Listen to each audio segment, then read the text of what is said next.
eu sunt Amira. Astăzi o să fac un nou video. Bun venit pe canalul Amira Elisa. Vorbesc încet pentru că este foarte dimineață. Nu am putut să dorm cu gândul că merg la școală, yay! Și nu cred că ați înțeles ce video o să fac azi, dar vă spun eu. Astăzi o să fac my morning routine back to school. Dar eu deja mi-am făcut părul, m-am îmbrăcat și m-am încălțat pentru că am imaginat că nu mai am timp și să filmez, așa că am zis să dau un pic timp mai repede. Apropo, și-am și mâncat, dar am mâncat cereale cu lapte pentru că puține, pentru că nu mi-era foarte foame, așa că da. Va trebui să fac patul, așa că să-l fac. Ok, l-am făcut. Acum arată mai bine. Acum o să vă arăt outfit-ul meu.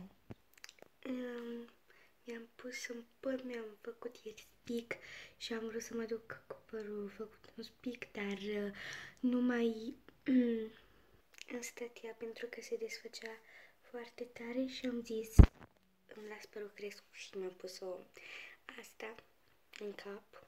După am luat tricoul Ami,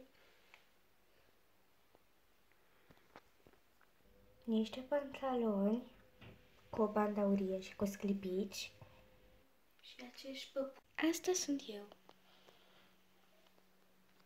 Și nu pot să vă iau la școală cu mine, dar pot să vă iau până la poarta școlii. Apropo, vă urez un an școlar foarte, foarte bun pentru cine îl începe. Ia uitați ce mască îmi iau. Mască personalizată.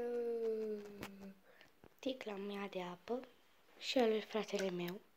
Apropo, mi-am luat și această plăsuță cu sticluța mea de apă, niște șervețele umede și dezinfectant. Și cred că acum vă întrebați de ce ai luat și șervețele umede și dezinfectant, pentru că normal vreau să fiu mai sigură, nu se știe niciodată, așa că am luat și de asta și de asta, să fiu mai sigură. Acum va trebui să merg să le bag în ghiozdan. Apropo, va trebui să-mi cumpăr altă husă și nu știu dacă vă place chestia asta, dar sincer a fost prima. Sunt puțin răgușită, dar am avut din ce să aleg. Am ales între asta galbenă și asta verde, în care sigur m-ați văzut să fac TikTok-uri cu ele. Eu am ales asta, pentru că se potrivește foarte bine cu outfit-ul. Și să vă spun încă ceva, asta am pierdut-o, iar am căutat prin toate locurile în casă și era sub pat. Tocmai m-am luat trolelul și acum merg în stație pentru că azi merg cu autobuzul.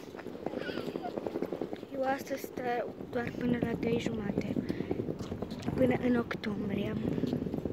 Pentru că da, aici în Italia regulile sunt altfel, dar altfel. Apropo, masca nu este pe mână pentru că acum merg cu autobuzul, așa că după mi pun, pentru că aici în curte la mine nu este coronavirus. Aici în stație. Îmi vine să fac TikTok ăsta.